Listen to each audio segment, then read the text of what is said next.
How to be a responsible coach. In the next few minutes you will discover the more important steps to becoming a more responsible and effective coach. Who can forget the famous line of Peter Parker, Spiderman grandfather? He said, "With great power comes great responsibility."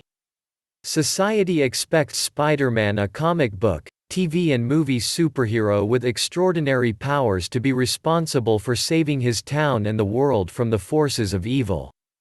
And he never let us down. Despite the temptations of owning such powers, he uses his abilities only for the good of the people around him. Being a coach has similar parallels. They don't have superhuman powers such as X-ray vision or flying through the air with magic, sticky ropes. But great coaches can have real power through their abilities to help others, and with it, the responsibility to guide others towards success. This is real power that can be used to help real people in this world. Done well, coaches can help others turn around their lives. Done wrong, and a coach could guide a client down the wrong path. So, with this power to coach your clients towards manifesting their personal and/or business vision comes responsibilities. Great coaches assume them all as part of the professional responsibility. This can include everything from making sure your client is moving in the right direction, getting them back on course when they are not, and developing and tracking their use of exercises to help them along the way. There are a few things you can do to be a more responsible coach.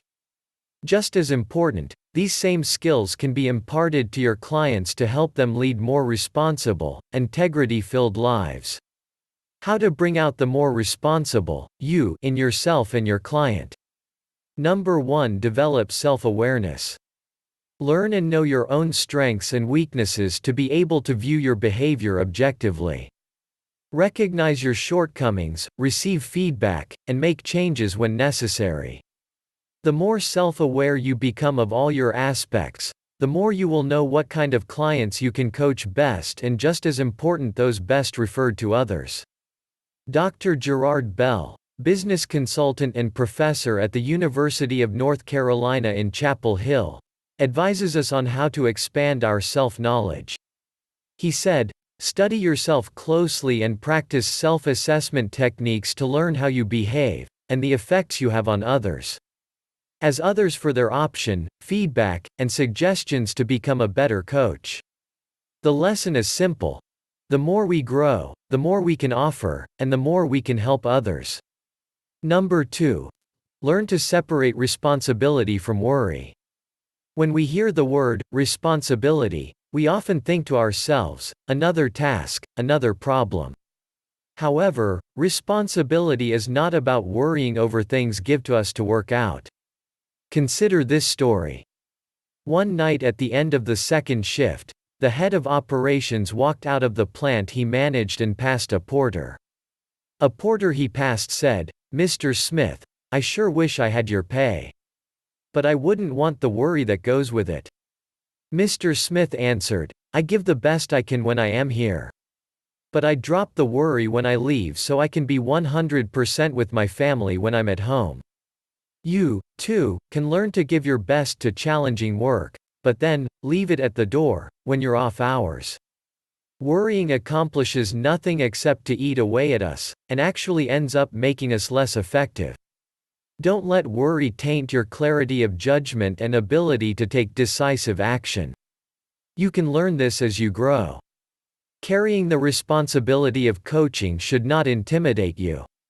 It is the ability to help others that coaching is all about. Embrace the responsibilities that come with it. Nothing is gained by worrying about whether your clients achieve their goals or not. Focus on supporting and inspiring them. Be their partner in their growth. Brainstorm with them when it is called for. But ultimately, it is your client's responsibility to assume responsibility for accomplishing their goals. You merely help them see and achieve this state. Number 3. Take calculated risks and learn from your mistakes. Effective coaches have the courage to ask their clients to take risks when results and success are uncertain. A willingness to risk failure is a core attribute of all successful people. As a coach, you can help your clients work with risk and possible failure. Help them learn to analyze their situation and options. Work with them to list the pros and cons for each option, then assign each choice a risk factor rating from 1 to 5. Next, have them determine the likelihood of each occurring. This will help them quantify and manage the risk-taking process. Also, lead them to a better paradigm regarding failure. What is failure other than great feedback that our current course of action isn't the right path? Use this information for course correction. Failure doesn't happen until we give up. If you don't give up, then failure isn't an option. Number 4. Own and admit our mistakes. Our greatest lessons and growth come through our mistakes. Everyone makes them, it is part of life. Help your client understand this, and they will be able to draw the necessary lessons and take corrective action. If we do the blame game, we don't even take the first step, ownership, in this process. Not only does owning our mistakes and failures help us to be more truthful and powerful in our own lives, owning and assuming responsibility for them lets others see the integrity and virtue within us, and hence further gain their respect.